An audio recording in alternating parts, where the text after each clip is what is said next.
وزدني علما وزدني علما. اللهم انفعنا بما علمتنا وعلمنا ما ينفعنا وزدنا علما. قال الله عز وجل في محكم تنزيله: أعوذ بالله السميع العليم من الشيطان الرجيم من همزه ونفخه ونفثه. وسارعوا إلى مغفرة من ربكم وجنة عرضها السماوات والأرض وأعدت للمتقين. میرے عزیز و محترم بزرگوں اور بھائیوں، یہ رمضان مبارک کا مہینہ یہ 20 اور 30 کی گنتی پوری کرنے کا مہینہ نہیں ہے کہ فقط آپ 20 روزے رکھ لیں، 11 یا 20 تراویح پڑھ لیں، بلکہ یہ کوانٹیٹی سے زیادہ اپنے اندر کوالٹی پیدا کرنے کا مہینہ ہے۔ ہم نے اپنے اندر اس مہینے کے اندر اوصاف حمیدہ قابل تعریف جو خصائل اور عادات ہیں ہم نے وہ پیدا کرنے ہیں۔ اللہ رب العزت نے بھی قرآن مجید کے اندر میں یہ حکم دیا ہے کہ اپنے آپ کو اپنے رب سے بخشوانے میں اور جنت کو حاصل کرنے میں جتنی جان مار سکتے ہو مار لو، جتنی محنت کر سکتے ہو کر لو۔ اور نبی صلی اللہ علیہ وسلم نے اور صحابہ کرام نے ہمیں یہی درس دیا ہے کہ ایک مسلمان وہ نیکی کا، خیر کا، اچھائی کا، دین کا کتنا حریص ہوتا ہے، کتنا بھوکا ہوتا ہے اور کتنا وہ متمنی ہوتا ہے۔ نیکی کا شوق، دین کا جنون، نیکی کا جذبہ یہ شیوہ پیغمبری ہے۔ اللہ رب العزت نے قرآن مجید کے اندر اپنے انبیاء کا ذکر فرمایا سورۃ الانبیاء کے اندر، اور آخر میں کیا فرمایا کہ یہ میرے سارے کے سارے انبیاء نیکی کے معاملے میں ایک دوسرے سے آگے بڑھنے والے ہیں۔ سورۃ المؤمنون کے اندر اللہ تعالیٰ نے مومنوں کی جہاں پر کوالٹیز بیان کی ہیں، خوبیاں اور ان کا تعارف کیا ہے، کروایا ہے، تو وہاں پر بھی اللہ نے یہی کہا کہ میرے مومن بندے بھی ہوتے ہیں وہ اچھے کام میں، دین کے کام میں، نیکی کے کام میں ایک دوسرے سے آگے بڑھنے کی کوشش کرتے ہیں۔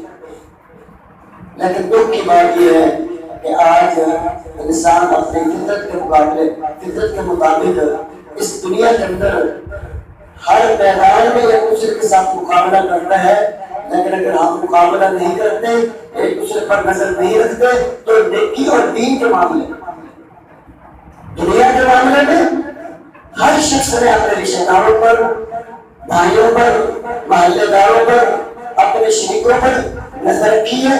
وہ کھا گیا، بنا گیا، کما گیا، میں تو پیچھے رہ گیا۔ کبھی ہم اور ایک دوسرے کی جاسوسیاں، اس نے کون سا طریقہ بنایا ہے کہ جناب وہ یہاں سے یہاں تک پہنچ گیا ہے۔ کبھی بھائی ہم نے ایک دوسرے پر اس تنازعوں میں بھی نظر رکھی ہے کہ وہ اپنے آپ کو اپنے رب سے بخشوانے کے لیے کتنی محنت کر رہے ہیں اور میں کہاں پر کھڑا ہوں، وہ کہاں پر کھڑا ہے، میری عبادت کتنی ہے، اس کی عبادت کتنی ہے۔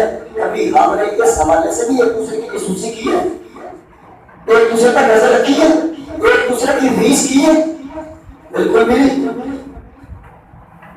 نبی مکرم صلی اللہ علیہ وسلم، میں انشاءاللہ آج آپ کے سامنے بڑی منفرد باتیں پیش کروں گا۔ ایک طالب علم ہونے کی حیثیت سے آپ توجہ سے بیٹھیں اور پوری ذرا بیداری کے ساتھ آپ کو جائیں۔ نبی صلی اللہ علیہ وسلم کی اپنی زندگی دیکھ لیں، صحابہ کرام کی زندگی دیکھ لیں، سلف صالحین کی زندگی دیکھ لیں، آپ کو یہی نظر آئے گا۔ نیکی کا جنون، نیکی کا شوق، نیکی کا جذبہ۔ پیارے پیغمبر صلی اللہ علیہ وسلم، حضرت عقبہ بن حارث، صحیح مسلم کی حدیث ہے، وہ کہتے ہیں میں نے نبی کریم صلی اللہ علیہ وسلم کے پیچھے عصر کی نماز مدینے میں پڑھی۔ صلیت وراء النبی صلی اللہ علیہ وسلم بالمدینہ الاسرى، عصر کی نماز پڑھی، فسلم فقال بشرا، نبی صلی اللہ علیہ وسلم نے عصر کی نماز سے سلام پھیرا سلام بھیجتے ہی ہے اتنی جلدی سے اٹھ گئے اور فتحت رقاب الناس لوگوں کے اوپر سے گزر کے چلے گئے.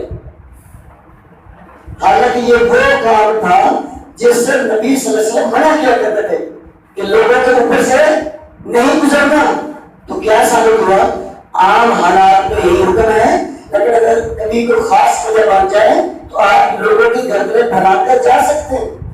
خیر نبی صلی اللہ علیہ وسلم گھر میں گئے، صحابہ کرام پریشان ہو گئے. اللہ خیر کرے، اللہ کے رسول اس پر اٹھنے والے تو نہیں تھے اور اس پر اوپر سے گردنیں پھیلانے والے تو نہیں تھے. اتنی جلدی میں تو کبھی آ رہی ہے. پیارے پیغمبر صلی اللہ علیہ وسلم نے صحابہ کرام کو دیکھ لیا کہ وہ پریشان ہیں. خیر آپ اپنے گھر میں گئے، فوراً تھوڑی دیر کے بعد واپس آ گئے اور کیا کہتے ہیں، وجہ بتا رہے ہیں صحابہ کرام کی پریشانی دور کرنے کے لیے کہ مجھے اصل میں یاد آ گیا تھا میرے گھر میں سونے کی چھوٹی سی گلی پڑی ہے، آگے رات آ رہی ہے، اصل کی نماز پڑھا رہی ہے، مگر وہ بھی رات آ جائے گی، ہو سکتا ہے مجھے یاد نہ رہے، میں بھول جاؤں اور ہمارے محمد کے گھر میں سونا پڑا رہے، مال ہو اور اللہ کے راستے میں تقسیم نہ ہو، گھر میں پڑا رہنے کا فائدہ ہے. لہٰذا میں جلدی جلدی گھر والوں کے پاس گیا ہوں اور ان کو کیا کرایا ہوں کہ اس کو بالفور اللہ کے راستے میں تقسیم کر دو، صدقہ کر دو. نیکی تھی، یاد آئی نیکی کا موقع محمد کو مل رہا ہے صلی اللہ علیہ وسلم، اور محمد صلی اللہ علیہ وسلم اس میں دیر کرے، تاخیر کرے، سوچتا ہے فوراً اس نیکی کو اپنے ہاتھ کے ساتھ اس کو اپنے ہاتھ سے جانے نہیں دیا. اور یہی پیارے پیغمبر صلی اللہ علیہ وسلم کیا فرماتے ہیں کہ میرے پاس اگر احد پہاڑ کے برابر بھی سونا ہو میں 2 سے 3 راتیں نہیں گزرنے دوں گا.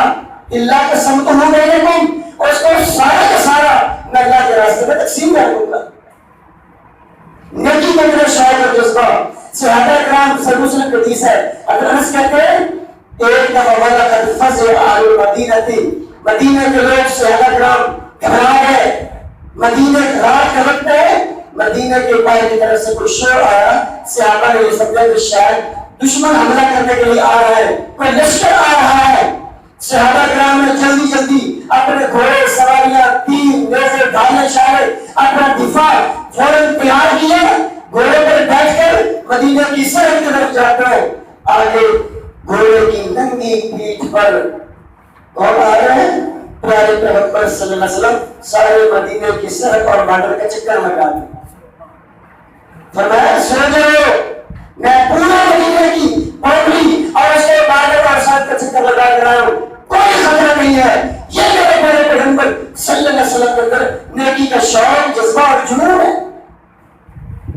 صحابہ کرام کو دیکھیں، سیدنا صدیق رضی اللہ عنہ کو، سیدنا فاروق کو، دیگر صحابہ کرام کو. سورۃ الترمذی کی بڑی مشہور حدیث ہے، اچھی آپ کے سامنے باتیں کرتا ہوں اور جب میں اس موضوع پر تو گھنٹوں بولا جا سکتا ہے. حضرت عمر فرماتے ہیں امر رسول اللہ صلی اللہ علیہ وسلم ان تصدق مالا فوافق ذلك اليوم مالا فوافق ذلك اليوم مالا. کہ اللہ کے رسول صلی اللہ علیہ وسلم نے ہمیں اللہ کے راستے میں مال خرچ کرنے کا حکم دیا اور اتفاق سے میرے پاس بھی مال تھا. اليوم اسبق ابا بکر انسان تو ہی ہے. حضرت عمر کہتے ہیں میں نے اسی وقت یہ سوچا اگر زندگی میں کبھی عمر تو ابو بکر سے جیت سکتا ہے نا، آج میرے پاس موقع ہے. میں دیکھتا ہوں آج ابو بکر کیسے جیتتے ہیں، ہر میدان میں پہلے نمبر پر، ہر نیکی میں پہلے نمبر پر. آج میں دیکھتا ہوں ابو بکر کیسے پہلی پوزیشن لیتے ہیں. آج عمر کے پاس بھی مال ہے، آج کر لے میرے ساتھ مقابلہ. یہ ٹکڑا، یہ جملہ ہمیں کیا بتا رہا ہے؟ ایک تو یہ بتا رہے ہیں، اس کا مطلب یہ ہے کہ ابو بکر صدیق رضی اللہ عنہ نیکی کے کوئی بھی نیکی کا معاملہ ہوتا تو اس کے اول نمبر پر آنے والے تھے. اور دوسرا یہ ٹکڑا حدیث کا ہمیں یہ بھی بتا رہا ہے اور اس بات پر بھی روشنی ڈال رہا ہے کہ حضرت عمر رضی اللہ عنہ نے بڑی دیر سے تاک لگا رکھی تھی. ابو بکر جتنا نہیں دیتا طریقے سے ہوں آج بڑھ گیا ہے. اس کا مطلب ابو بکر حضرت عمر رضی اللہ عنہ بڑی دیر سے اس موقع کی تلاش میں تھے، اس لیے تو یہ کہہ رہے ہیں آج میں ابو بکر سے جیت سکتا ہوں. کہتے ہیں میں خوشی خوشی اپنے گھر میں چلا گیا ابو بکر بھی اپنے گھر میں چلے گئے. میں نے اپنے گھر کا سارا مال، ساری جگہ، ساری دولت اکٹھی کی. فجعلتہ شطرین، اس کے 2 حصے کیے، آدھا کچڑی میں ڈالا، آدھا گھر میں چھوڑا، اور بڑا خوشی خوشی نبی کریم صلی اللہ علیہ وسلم کے پاس لے کر آ گیا. اور ابو بکر ابھی نہیں آئے، میں انتظار میں ہوں اور میں یہ سوچ رہا ہوں ہاں لگتا ہے ابو بکر کو کوئی شے نہیں لپٹ گئی.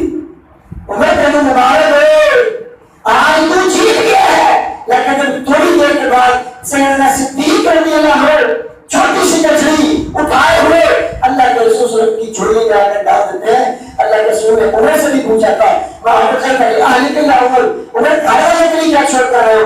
کیا فرمایا تھا؟ اب قریب اللہ کے رسول جتنا مال لے کر آیا ہوں اتنا گھر میں چھوڑ کر آیا ہوں. اور جب ابو بکر سے پوچھا تو فرمایا اب قریب اللہ کے رسول جسے دنیا کا مال کہتے ہیں، دنیا کا مال، دنیا کی دولت جسے کہتے ہیں، دنیا کی دولت کا ایک ذرہ بھی میں نے اپنے گھر میں نہیں رکھا. ہاں اگر اپنے گھر میں چھوڑا ہے تو اللہ کے دین کی دولت چھوڑ کر آیا ہوں، اللہ کے رسول کی محبت چھوڑ کر آیا ہوں، اور دنیا کی دولت میں سے کسی چیز کا آیا ہوں شاید میرے گھر میں نہیں ہے، سب کچھ آپ کے پاس لے آیا. پھر وہی حضرت عمر جو سوچ رہے تھے آج جتنا ہی جتنا آج میدان مارا گیا میں ادھر ہی کھڑے ہو کر سیدنا فاروق رضی اللہ عنہ حضرت ابو بکر صدیق کو خود یہ نمبر دیتے ہیں، کہتے ہیں واللہ لا اسبقہ الی شیء ابدا. عمر کتنے پھرنا ہے تو تیرے بس کا روک نہیں ابو بکر کو کی طرح تو نہیں جیت سکتا. آج بھی نہ آج تک تو جیت سکا ہے نہ آئندہ جیت سکا. اور اسی طرح یہی حضرت ابو بکر صدیق ہے، مسلم احمد کی صحیح حدیث ہے. حضرت عمر فرماتے ہیں میں ابو بکر اور اللہ کے رسول صلی اللہ علیہ وسلم رات کے وقت ہم گشت کر رہے ہیں اور چلتے چلتے ہم ایک جگہ پر پہنچے. عبداللہ بن مسعود رضی اللہ عنہ تہجد پڑھ رہے ہیں، قیام اللیل کر رہے ہیں، اونچی آواز میں قرآن پڑھ رہے ہیں. اللہ کے رسول صلی اللہ علیہ وسلم نے اللہ کے رسول صلی اللہ علیہ وسلم نے عبداللہ بن مسعود رضی اللہ عنہ کے پیچھے کھڑے ہو کر قرآن سننا شروع کر دیا. کچھ دیر قرآن سنتے رہے، اس کے بعد آگے چل پڑے. آگے جا کر جب عبداللہ بن مسعود رضی اللہ عنہ پیچھے رہ گئے، وہ کہیں کیا کر رہے ہیں، اور یہ تینوں شخصیات اللہ کے رسول صلی اللہ علیہ وسلم، سیدنا صدیق، سیدنا فاروق رضی اللہ عنہ، یہ تینوں جب آگے چلے گئے، آگے جا کر اللہ کے رسول کیا فرماتے ہیں من سرہ ان یقرأ القرآن غسل کما انزل فلیقرأہ بلغت العظیم. جو بندہ قرآن اس انداز میں اس معیار کا پڑھنا چاہتا ہے کہ جس انداز میں محمد کے سینے پر نازل ہوا ہے، تو اپنے قرآن پڑھنے کا استاذ قاری معلم عبداللہ بن مسعود کو بنا دے. ایک چھوٹی گل سی، اللہ کے رسول کی زبان سے اتنی بڑی ڈگری، اتنی بڑی سند، اتنا بڑا ایوارڈ، اتنا بڑا میڈل عبداللہ بن مسعود رضی اللہ عنہ کو حاصل ہو رہا ہے. لیکن عبداللہ بن مسعود رضی اللہ عنہ اس اتنی بڑی خوشخبری سے بے خبر ہے. اب جو ساتھ میں نیکی کے شاہین، نیکی کے شہراز صدیق و فاروق رضی اللہ عنہ موجود ہے، انہوں نے پتہ نہیں کیا دل میں سوچا. گشت ختم ہوا، اللہ کے رسول صلی اللہ علیہ وسلم اپنے گھر تشریف لے گئے، صدیق رضی اللہ عنہ اپنے گھر چلے گئے، فاروق رضی اللہ عنہ اپنے گھر چلے گئے. حضرت عمر کہتے ہیں میں فعال نجد ابن مسعود لابشر بالله قال رسول اللہ صلی اللہ علیہ وسلم، میں اندھیرے میں ہی فجر سے بھی پہلے، تہجد کے وقت سے بھی پہلے میں جناب چل پڑا عبداللہ بن مسعود کی طرف کہ کہیں ابو بکر پہلے آ کر خوشخبری نہ دے جائے. میں چاہتا ہوں کہ عبداللہ بن مسعود خوش ہو تو اس میں عمر کی زبان استعمال ہو، مجھے یہ نیکی ملے. کہتے ہیں میں اس لیے جلدی جلدی چل پڑا، گھر میں کوئی سکون اور آرام نہیں آیا. جا کے دروازہ بجایا، عبداللہ بن مسعود باہر نکلے. کہتے ہیں اللہ خیر کرے عمر اس وقت کہا وہ رات ہم آپ کو ملے تھے نا جب آپ تہجد پڑھا، ہاں جی جی ملے تھے. تو اللہ کے رسول نے آگے جا کر پتا آپ کے بارے میں کیا کہا، مجھے نہیں پتا. ایک اتنی بڑی آپ کو سند ڈگری دی ہے، کہا کیا؟ کام کر کے سنے آپ کے بارے میں یہ فرمایا تھا اور یہ خوشخبری آپ کو میں دینے کے لیے آیا ہوں. اللہ اکبر. عبداللہ بن مسعود فرماتے ہیں لقد سبقك بها ابو بکر. ابو بکر پہلے آ کر مجھے خوشخبری دے گئے. یہ ہے نیکی کا جنون, نیکی کا شوق اور نیکی کا جذبہ. چھوٹی ہو بڑی ہو نیکی, صحابہ کرام اپنے ہاتھ سے چاہے نہیں کرتے تھے. شاید انہی وجوہات کی بنیاد پر جو ہے حضرت عمر نے کہا تھا لو وزن الایمان ابی بکر بالایمان اہل الارض لرجحا. اگر ایک پلڑے میں ابو بکر صدیق کا ایمان رکھ دیا جائے اور دوسرے پلڑے میں سارے زمین والوں کا ایمان رکھ دیا جائے, ابو بکر کا ایمان سارے زمین والوں سے بھاری ہوگا. اللہ کے رسول مسجد میں مجلس میں بیٹھے ہیں, آپ پوچھتے ہیں ہے کوئی آج جس نے کسی مسلمان کا جنازہ پڑھا ہو؟ ایک ہاتھ اٹھتا ہے, کس کا؟ سیدنا صدیق کا. پھر کہا ہے کوئی آج جس نے کسی مریض مسلمان کا پتہ لیا ہو؟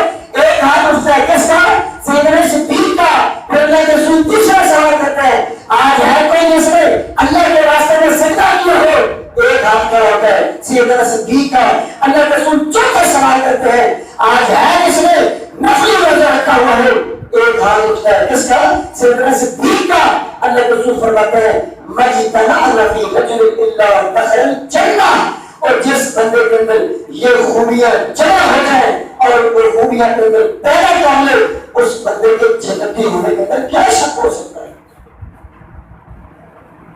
اور پھر صرف سیدنا صدیق نہیں, آج ان کی بیٹی دیکھ لیں, میری اور آپ کی اما جان عائشہ رضی اللہ عنہا, وہ کس بات کی بیٹی ہے؟ کس شوہر کی بیوی ہے؟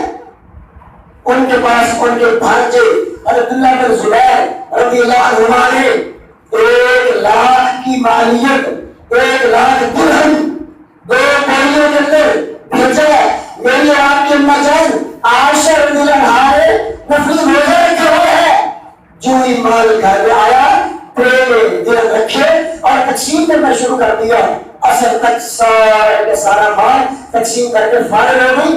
جب آج مغرب کے وقت افطاری کے وقت ہوا, ان میں سے وہ کیا کہتی ہے کوئی افطاری کے لیے کوئی سامان لے کر آؤ, میں نے روزہ رکھا ہوا تھا مجھے یاد آیا تو میں نے افطاری کرنی ہے. وہ کہتی ہے ام المؤمنین آپ کے پاس بھی اتنا مال آیا تھا, آپ اس 1,00,000 درہم میں سے زیادہ نہ صحیح آپ صرف 5 درہم رکھ لیتی, 5 درہم مجھے دیتی, میں اس کے ساتھ گوشت وغیرہ خرید کر رکھتی, آپ کو بنا کر رکھتی, میں آپ کی خدمت کے لیے ہوں, آپ اس کے ساتھ افطاری کرتی. آپ گھر میں کوئی چیز بھی افطاری کرنے کے لیے نہیں ہے.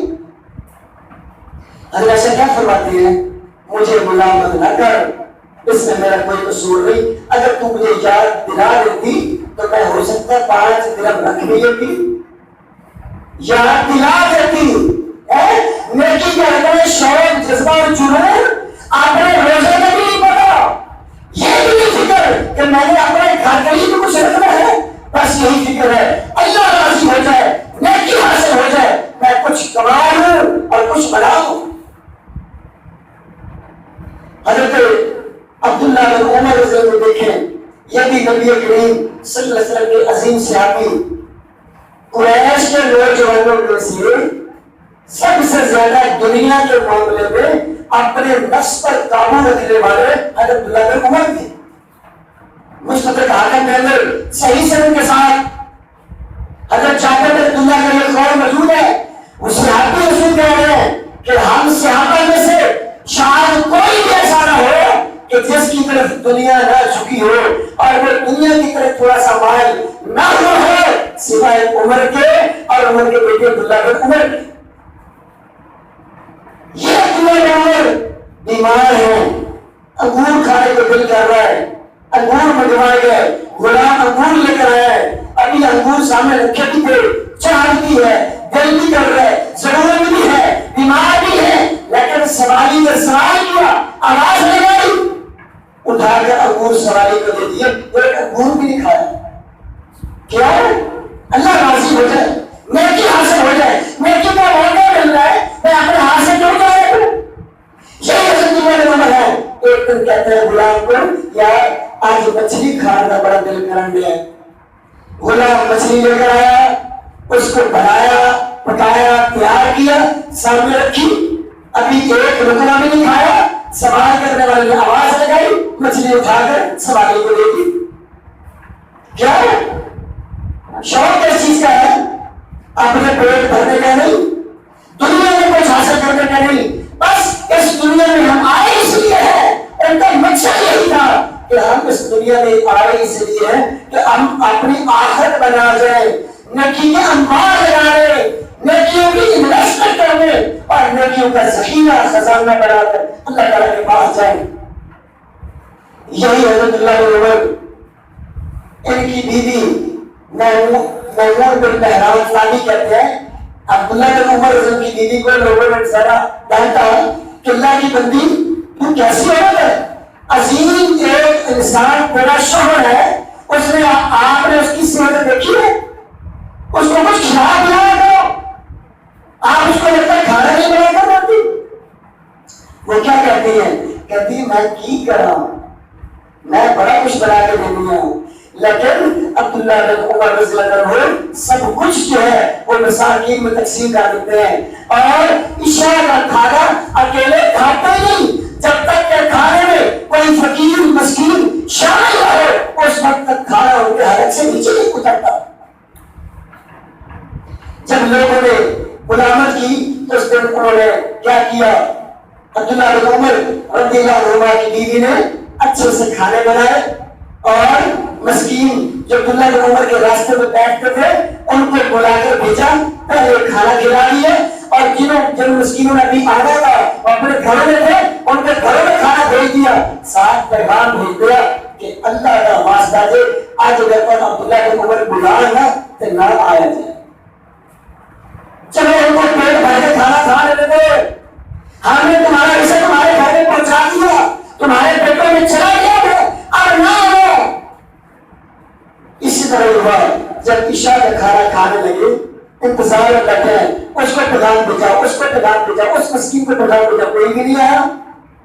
سمجھ آ گئی کہ لگتا ہے میری بیوی کی کار بڑی ہے, اور بیوی کو کیا کہتے ہیں, تم کیچا نہیں, کیچا نہیں کہ میں آج رات کا کھانا نہ کھاؤں. جب تک کوئی مسکین نہیں آ کر عبداللہ بن عمر کے ساتھ بیٹھے گا میں کھانا نہیں کھاؤں گا, مسکین کوئی آیا شام کا کھانا نہیں کھایا. حضرت نافع عبداللہ بن عمر کا احسان کرتا غلام کہتے ہیں, ایک شخص آیا جوارش لے کر, ہاضمے کی پکی لے کر عبداللہ بن عمر کے سامنے رکھی, یہ لے لے, کہا کیا ہے, کہا جی یہ پکی کھانے سے آپ کا کھانا جلدی ہضم ہو جایا کرے گا. کہنے لگے بدبخت, میں نے تو پورا مہینہ پیٹ بھر کے کبھی کھانا نہیں کھایا, مجھے سیدھے سمجھ میں. حضرت نافع سے لوگوں نے پوچھا تھا عبداللہ بن عمر کے ساتھ کرتا غلام سے کہ عبداللہ بن عمر اپنے گھر میں عبادت کے حوالے سے, نیکی کے حوالے سے کیا کرتے ہیں؟ غلام نے کیا کہا تھا, کسی عام بندے کے بس کا روک نہیں جو عبداللہ بن عمر کہتا ہے. جو نیکی اپنے گھر میں دنیا میں عمل کرتے ہیں کسی عام بندے کے بس کی بات نہیں ہے. ہر جگہ تمام موضوع ہے نا, سردی ہے, گرمی ہے, اوپر سے دیکھ کر قرآن پڑھتے چلے جانا, صدقہ خیرات کرنا, نفلی روزے رکھنا, کیا تہجد پڑھنا, پتہ نہیں وہ تو کیا کچھ کرتا ہے, عام بندہ یہ عمل نہیں کر سکتا. یہ ساری باتیں جو عبداللہ بن عمر کے حوالے سے میں نے آپ کے سامنے پیش کی ہیں, یہ طبقات میرے ساتھ کے اندر صحیح سند کے ساتھ آپ کو بھیجیں گے. حضرت ابو ہریرہ کو دیکھیں, صحابی رسول ہے, 7 ہجری میں مسلمان ہوئے اور نبی صلی اللہ علیہ وسلم کی وفات تک اللہ کے رسول کی ہو کر رہ گئے. سنے یہ بات انشاءاللہ آپ کو اس پر دوبارہ نہ ملے, موقع غنیمت سمجھے.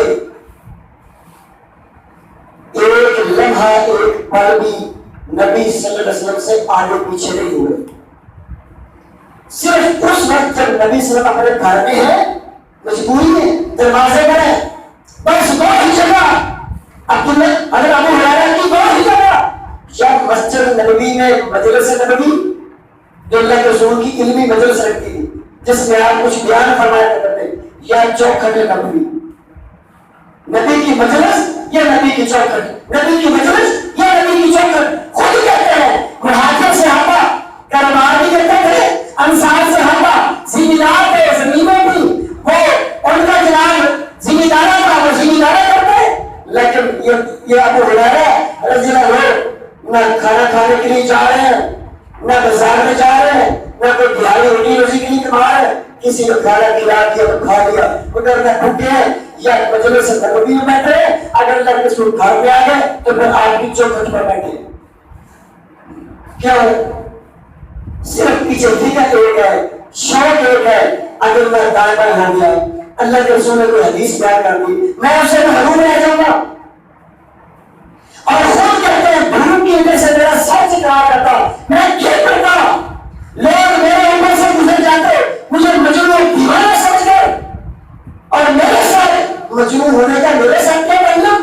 میں کہتا ہوں ہاں میرا ابو ہریرہ دیوانہ تھا، میرا ابو ہریرہ مجنون تھا، میں مانتا ہوں، لیکن کس اعتبار سے؟ دنیا کا نہیں، دین کا، نیکی کا، اللہ کے رسول کی شریعت کا، پیارے پیغمبر کی محبت کا، وہ دیوانہ شدائی اور فدائی اور مجنون تھا، اس لیے ایک لمحہ بھی خرچ نہیں ضائع نہیں کیا، اس کے باوجود ایک لمحہ بھی ضائع نہیں کیا۔ نبی صلی اللہ علیہ وسلم کی وفات تک جب حضرت ابو ہریرہ کی وفات ہوئی، وفات کے بعد کے اثرات نظر آنے لگے، روئے دیگر صحابہ کرام تابعین پاس بیٹھے کہتے معلوم کی کہ یا ابو ہریرہ ابو ہریرہ خیر تو ہے، آپ کیوں رو رہے ہیں دنیا سے جاتے ہوئے؟ کہا لا ابکی اللہ دنیا تمہارا حاضر، یہ مت سمجھنا کہ ابو ہریرہ کا دل نہیں کر رہا دنیا چھوڑنے کو، دنیا کی جدائی کیسے ہو رہا ہے، یہ دنیا کا کر فر، یہ دنیا کی زیب و زینت، یہ دنیا کی چکاچوند روشنیاں، یہ دنیا کے مال کی فراوانیاں، یہ دنیا کے مزے، یہ دنیا کی نشتیں میں چھوڑ کر جا رہا ہوں اور مجھے تکلیف ہو رہی ہے؟ نہیں، میں اس لیے رو رہا ہوں کہ جب میں دیکھتا ہوں نا میں نے جنت کو حاصل کرنا ہے، جنت کو حاصل کرنے والا سفر بڑا لمبا ہے، لیکن ابو ہریرہ کے پاس نیکیاں بڑی تھوڑی ہیں، جس نے ایک لمحہ بھی ضائع نہیں کیا وہ کہہ رہے ہیں جنت کو حاصل کرنے کے لیے سفر لمبا ہے۔ ابو ہریرہ کے پاس قرار تھوڑا ہے، نیکیاں تھوڑی ہیں، خزانہ تھوڑا ہے، اور آج ہمارے پاس چند نیکیاں ایک ہاتھ پر میں اور آپ اپنی نیکیاں دے سکتے ہیں، لیکن اتنے چھوی اتنے بہادر نڈر اور دلیر ہمیں ضرورت، سارے کوئی وقت کی کوئی نہیں، سارے کوئی ٹائم ہی کوئی نہیں، کوئی نیکی کرنے کا، اللہ کی بات کرنے کا۔ اور بھائی جان یہ عبادت کی تھکاوٹ ہمیشہ نہیں رہے گی، یہ دور ہو جائے گی، لیکن آپ اس تھکاوٹ کا اجر آپ کے اعمال نامے میں باقی رہے گا۔ پچھلے سال آپ نے جو رمضان میں عبادت کی تھی اس کی تھکاوٹ محسوس کر رہے ہیں، ختم ہو گئی، اس کو بھول گئے، لیکن وہ اجر آپ کا آج بھی موجود ہے۔ تو لہذا یہ بات سمجھے حضرت سعید بن مسیب اسی ابو ہریرہ رضی اللہ عنہ شاگرد ہے، تابعی ہے، اور صحابی کے بیٹے حضرت سعید بن مسیب جب فوت ہونے لگے گھر والے پریشان ہو گئے، ان کی آنکھوں میں آنسو آ گئے، رونے لگ پڑے، کہتے کس بات پر رو رہے ہو، کیوں رو رہے ہو؟ تمہیں پتا ہے سعید بن مسیب کی آخری 40 سال اس طرح گزرے ہیں کہ 40 سال میں ایک دن بھی نہیں، پانچوں نمازوں کا ایک وقت بھی ایسا نہیں ہے کہ جب مؤذن نے مسجد میں اذان دی ہو اور سعید بن مسیب مسجد میں موجود نہ ہو۔ 40 سال میں آج امت محمدیہ میں کوئی ایسا انسان جو سینے پہ ہاتھ مار کے کہے اللہ نے مجھے توفیق دی ہے؟ آج میری تکبیر اللہ، تکبیر تحریمہ، پانچوں نمازیں جماعت کے ساتھ کہاں ہے؟ میں کہتا میرے کو وقت کوئی نہیں، میرے کو ٹائم کوئی نہیں، میرا کام ہی بڑا ہے، میرا کاروبار ہی بڑا ہے۔ سن لو حضرت حسن بصری رحمۃ اللہ علیہ سینکڑوں صحابہ کے شاگرد تابعی ہیں، یہ کہتے ہیں ان من علامات اعراض اللہ بالعبد ان یشبهه فيما لا يعنيه خذلان له۔ اگر دنیا میں کسی اللہ تعالیٰ کے نزدیک کسی ذلیل اور رسوا انسان کو دیکھنا ہو، اس مسلمان کو دیکھ لو جس کے پاس ایسا کاروبار ہے، ایسا دھندا ہے، ایسی مصروفیت ہے کہ جس کو دے اس کو اللہ کے دین سے داخل کر دیا یا اللہ کے دین کے لیے وہ اس کا کاروبار اس کو سے اعراض کر رکھا ہے، اللہ نے اسے منہ موڑ رکھا ہے، خذلان اللہ اس کو ذلیل اور رسوا کرنے کے لیے۔ میں اس کو اللہ کا فضل سمجھتا ہوں۔ پہلے میری ایک دکان تھی، اب دو ہوگی، پہلے دو تھی، اب چار ہوگی، میں اس کو اللہ کا فضل سمجھ رہا ہوں۔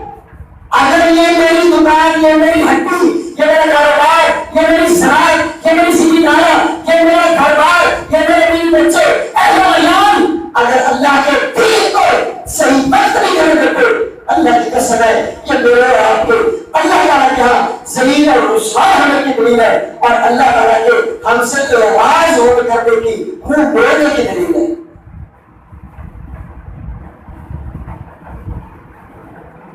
آخری بات میں آپ کے سامنے یہ پیش کرتا ہوں، اس پر میں بہت کچھ بیان کر سکتا ہوں، گھنٹوں بول سکتا ہوں، لیکن وہی بات ہے، میں نے آپ کا ذرا وقت بھی نہیں لینا۔ یہ بھی بڑی ہمت کی بات ہے، میں آپ کو سلام پیش کرتا ہوں کہ آپ کھلے دل کے ساتھ اس طالب علم اور اس آخر کی کچھ باتیں اپنے جھولے میں ڈال رہے ہیں۔ اللہ تعالیٰ انشاءاللہ آپ کو ضرور جزائے خیر عطا فرمائے۔ آپ یہ بڑی قیمتی بات ہے، یہ میری تقریر کا خلاصہ ہے۔ نیکی کا شوق، جنون اور جذبہ کسی بھی شکل میں ہو، کیا خیال ہے دین کا علم حاصل کرنا یہ نیکی نہیں ہے؟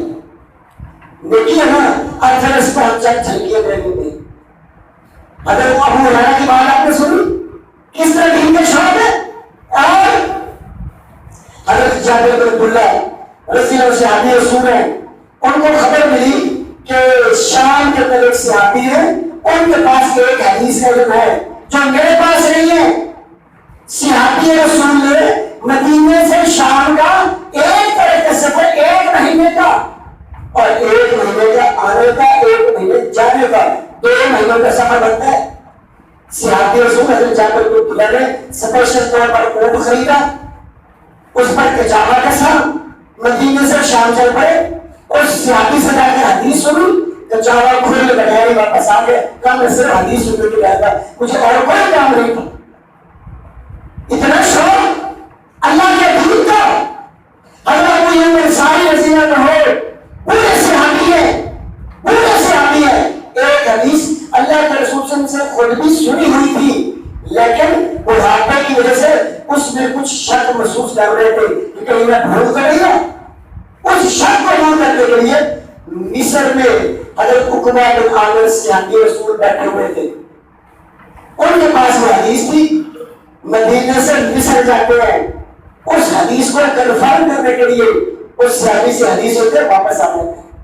ساتھ کوئی ٹائم ہی کوئی نہیں، کیا ان کے پیٹ نہیں تھے، کیا ان کی ارادے نہیں تھی، کیا ان کی مجبوریاں نہیں تھی، اور یہ کھاتے پیتے نہیں تھے، سب کچھ تھا، لیکن اللہ کی قسم ہے انہوں نے اللہ کے دین کے سامنے اس دنیا کو رکاوٹ نہیں بننے دیا، دنیا کو دنیا کی جگہ پر رکھا، اللہ کے دین کو جتھا مار رکھا، اور سب سے آگے اللہ کے دین کو رکھا۔ دین کے ساتھ ان کا شوق تھا، لگن تھی، جنون تھا۔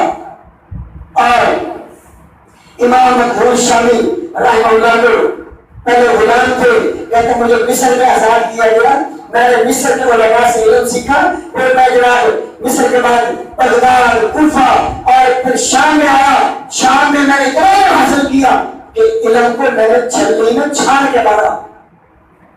اور پھر امام بخاری رحمۃ اللہ علیہ 16 سال کی عمر میں اپنی والدہ اور اپنے بھائی کے ساتھ بخارا سے مکہ آتے حج کرنے کے لیے، والدہ اور بھائی واپس ہو گئے، امام بخاری مکہ میں رہ گئے اللہ کے دین کو حاصل کرنے کے لیے۔ 2 سال مکہ میں رہے، پھر مدینے میں گئے، پھر مدینے سے کوفہ، بغداد، بصرہ، یمن، شام اور خراسان، ہرات، نیشابور، یہ سارے کے سارے علاقے چھان مارے امام بخاری رحمۃ اللہ علیہ نے 290 استاذوں سے دین کا علم حاصل کیا۔ امام عبداللہ بن مبارک کو کون نہیں جانتا؟ 1100 استاذوں کے سامنے بیٹھ کر باری باری اللہ کا دین حاصل کیا۔ امام مالک رحمہ اللہ کو کون نہیں جانتا؟ 900 استاذوں سے علم حاصل کیا۔ امام ابو نعیم الاصفہانی نے 800 علماء سے علم حاصل کیا۔ امام ابن عساکر رحمۃ اللہ علیہ نے 1300 اساتذہ سے علم حاصل کیا۔ اور امام ابو حاتم رازی اہل سنت کے بہت بڑے امام ہیں، حدیث کے محدث ہیں، کہتے ہیں میں جب تک اپنے گھر سے نکلا اللہ کے دین کا علم میں کار بن کر اللہ کے دین کو حاصل کرنے کے لیے 20 سال میری عمر ہے، مسلسل 60 سال میں سفر میں رہا، اور میں شروع میں سفر کا فاصلہ گنتا رہا 3000 میلوں تک، یعنی 6000 کلومیٹر تک میں نے شمار کیا، اس کے بعد میں نے گننا چھوڑ دیا۔ اتنے لمبے سفر آپ یہ سمجھ رہے ہوں گے کہ یار یہ لوگ سن یہ لندن انہیں دل سن تو انہیں کوئی بار اور دارتی ہے نا سی کہ لمبا سفر نہ کر لیا، بالکل ایسی بات نہیں ہے۔ نہ یہ فائل تھے، یہ بھی انسان تھے، نہ ان کے پاس اتنا تمہارے فرق تھا، چند ایک ہوں گے جن کے پاس کوئی تھوڑی سی بات ہوگی، باقی سارے کے سارے بھائی پھر اتنے لمبے سفر، مشکل ترین سفر، پھر مصیبتیں تکلیفیں کیسے برداشت آئی؟ پیچھے نیکی کا شوق تھا، نیکی کی شوق نے سب کچھ کروایا۔ اپنے بارے میں سمیت رہا ہوں، معذرت کے ساتھ میں آپ کی سلسلہ آخری باتیں کر رہا ہوں۔ امام مالک رحمۃ اللہ کہتے ہیں اس وقت تک کوئی طالب علم کے کمال تک نہیں پہنچ سکتا جب تک وہ فقہ و فقہ کا مزہ نہ چکھ لے۔ امام مالک کے رحمۃ اللہ کے استاد حدیث کے بہت بڑے محدث امام ربیعہ، انہوں نے جو کچھ ان کے پاس دولت تھی نا ساری کی ساری اللہ کے دین پر لگا دی علم حاصل کرنے کے لیے۔ نوبت یہاں تک پہنچی اپنے گھر کے پالے کڑیوں تک بیچ دی، اور پاؤں میں پہننے کے لیے جوتا نہیں ہے، کھانے کے لیے کچھ پاس نہیں ہے، کوڑے کرکٹ کے ڈھیروں سے یہ محدث اور امام اللہ کے دین کے لیے حاصل کرنے والے کھجوریں اٹھا کر کھا رہے۔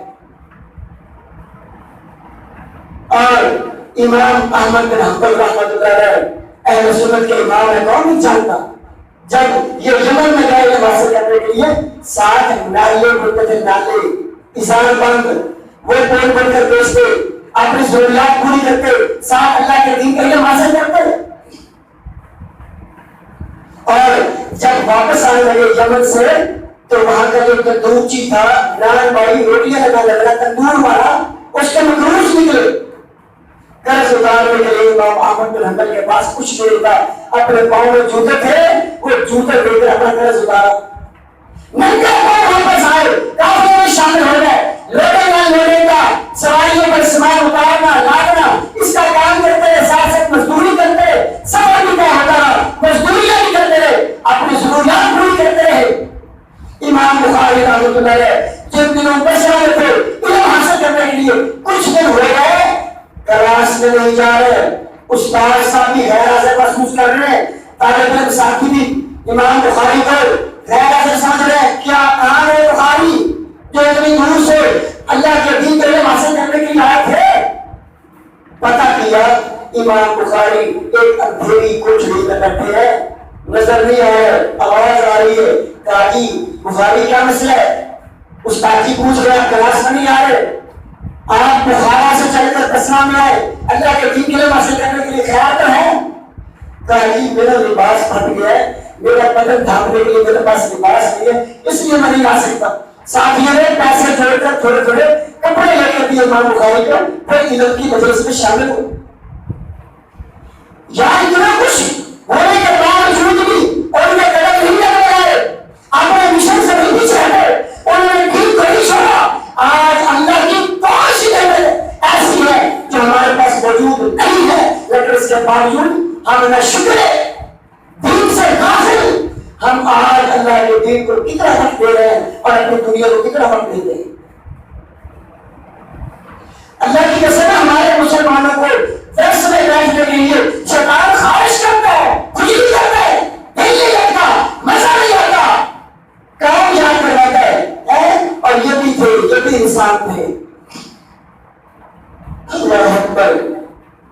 پھر آپ یہ بات سمجھیں کہ جناب یہ کوئی ہفتوں یا مہینوں کا قیام ہوتا تھا، سالوں کا قیام۔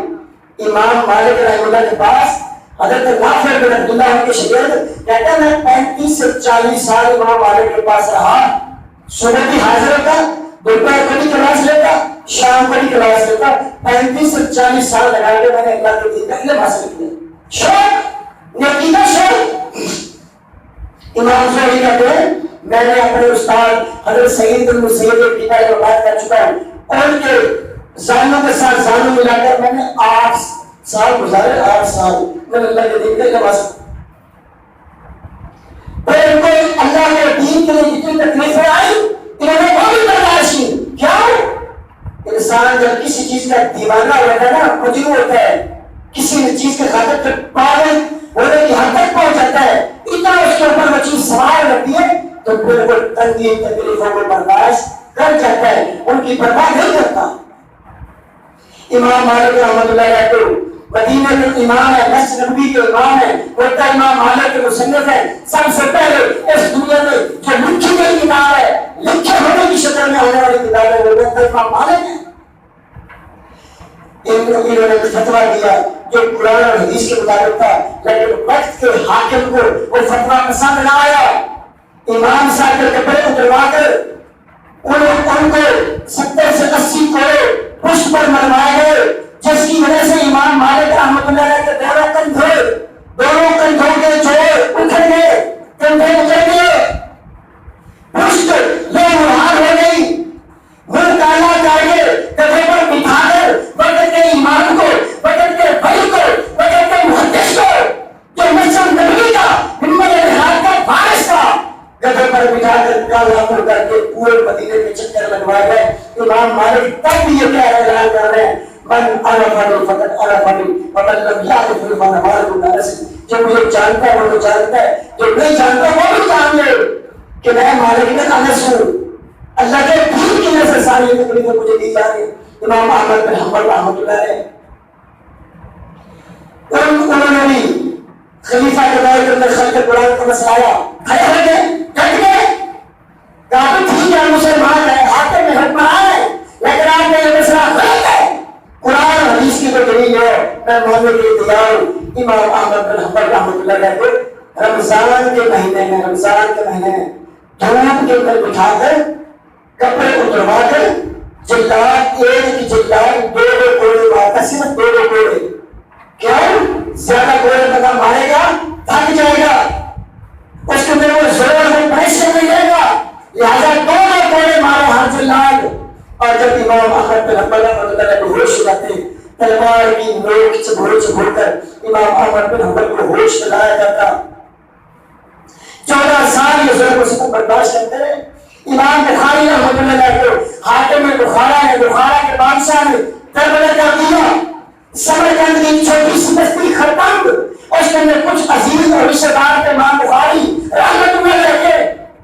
آج جن کے ناموں کے جن کی کتابیں لکھی ہوئی ہیں اور ان کتابوں کے ساتھ ہماری لائبریری بھری ہوئی ہے، مکھن تیار ہے، حدیث کی کتاب نکالو، مسئلہ نکالو، بخاری ہے، مسلم ہے، ابو داؤد ہے، ترمذی، نسائی، ابن ماجہ ہے، آپ کو کیا خبر کہ انہوں نے یہ سارا دین کس طرح اکٹھا کیا؟ امام بخاری جب اپنے عزیزوں کے پاس آ گئے، وہاں پر آ کر دعا کرتے ہیں، اللہ تیری زمین اتنی وسیع ہونے کے باوجود تیرے بندے بخاری پر تنگ ہو رہی ہے، اللہ اب میں دنیا میں نہیں رہنا چاہتا، مجھے اپنے پاس بلا لے۔ چند دن گزر گئے، امام بخاری رحمۃ اللہ علیہ عشاء کی نماز پڑھی ہے، اس کے بعد اللہ تعالیٰ کے پاس چلے گئے۔ اللہ کے رسول کے پاس ایک انصاریت صحابی آتی ہے، کہتے اللہ کے رسول آپ کی حدیث کا علم سارے کے سارے مرد لے گئے، آپ حضرت درس دے رہے ہیں، جمعے پڑھا رہے ہیں، نصیحت کر رہے ہیں مردوں کو، ہم بیویاں، ہم زنانیاں، ہم عورتیں محروم ہیں۔ اللہ کا واسطہ ہے ایک دن ہمیں بھی آپ کو ہدایت فرما دیں تاکہ آپ ہمیں بھی دین کا علم دے دیں۔ یہ ہے لالچ، اللہ کے دین کے شوق۔ آج کا مسلمان اس نبی کے دور کی عورتوں سے بھی کیا گزرا، عورتوں کو اتنا شوق ہے۔ نبی صلی اللہ علیہ وسلم کے پاس کچھ مالی صحابہ آ گئے کہ اللہ کے رسول صحابہ نے رسول کے حضور کل سے مسلم حدیث ہے، سارے کے سارا اجر مالدار صحابہ لے گئے، نفلی نمازیں روزے ہم بھی پڑھتے رکھتے ہیں، وہ بھی لکھتے پڑھتے ہیں، لیکن وہ عبادات جن کا تعلق مال سے ہے، جو پیسے کی بنیاد پر ادا ہوتی ہے، حج ہے، عمرہ ہے، صدقہ خیرات ہے، غلام آزاد کروانا ہے، ہمارے پاس پیسہ نہیں ہے، ہم بڑے ہیں، یہاں پر آ کر وہ آگے نکل جاتے ہیں، ہم پیچھے رہ جاتے ہیں، وہ آگے نکل گئے ہم پیچھے رہ گئے۔ اللہ کے رسول نے ان کو کوئی نسخہ بتایا، کوئی بات نہیں، اور ہر نماز کے بعد 33 مرتبہ سبحان اللہ، 33 مرتبہ حمدہ، 34 مرتبہ اللہ اکبر پڑھ کر اللہ تمہیں ان سے بھی زیادہ اجر دے گا۔ اتنے خوش ہے جیسے دنیا فتح کر کے جا رہے ہیں، اور کچھ دن گزرے پھر پریشان ہو کر آ گئے۔ اللہ کے رسول وہ ماحول سے آپ کو اس نسخے کا نہیں پتہ چل گیا۔ آپ نے کہا اب اللہ کا فضل ہے، میں کیا کر سکتا ہوں؟ نبی صلی اللہ علیہ وسلم ایک مجلس میں ایک صحابی کے بارے میں خوشخبری دیتے ہیں، ایک دن دوسرے دن تیسرے دن ابھی جنت سے نبی میں آئے گا، کوئی ضرورت نہیں ہے۔ حضرت دنیا میں ہمارے راس کو اس کے گھر میں چلے گئے، 3 دن مہمان رہے، مہمان کا بہانہ بنا کر میں دیکھوں تو صحیح یہ کون سا عمل کرتے ہیں، یہ کیا کرتے ہیں جس کی وجہ سے ان کو جنت کے پروانے، جنت کی بشارت مل رہی ہے۔ راتوں کو جاگ جاگ کر دیکھا یہ کیا کر رہا ہے، کوئی ایسا خاص عمل نظر نہیں آیا کہ جو یہ صحابی کرتا اور باقی نہ کرتے ہیں۔ اگر یہ تہجد پڑھتا تو باقی بھی پڑھتے ہیں، اگر یہ تفسیر روزہ کرتا تو باقی بھی رکھتے ہیں، اگر یہ قرآن پڑھتا تو باقی بھی پڑھتے ہیں، اگر یہ ذکر اذکار کرتا تو باقی بھی کرتے ہیں۔ یہ تھا صحابہ کرام کا جوش، جذبہ، جنون نیکی کے معاملے میں ایک دوسرے کی جاسوسیاں کرتے ہیں، جاسوسیاں۔ اور آج میں فلانا کھا گیا، کما گیا، بنا دیا، اس نے کیسے بنایا، کیسے کمایا، اس کے پاس کون سا سب طریقہ ہے؟ تو میرے محترم بھائیو، یہ رمضان کا مہینہ ہمارے لیے غنیمت ہے۔ اپنے عادات بدلیں، اپنے آپ کو نیکی پر لگائیں، اپنی رفتار بڑھائیں، نیکیوں کی مقدار بڑھائیں، اپنے اندر کوالٹی پیدا کریں، کوانٹٹی سے زیادہ کوالٹیز پر زور دیں۔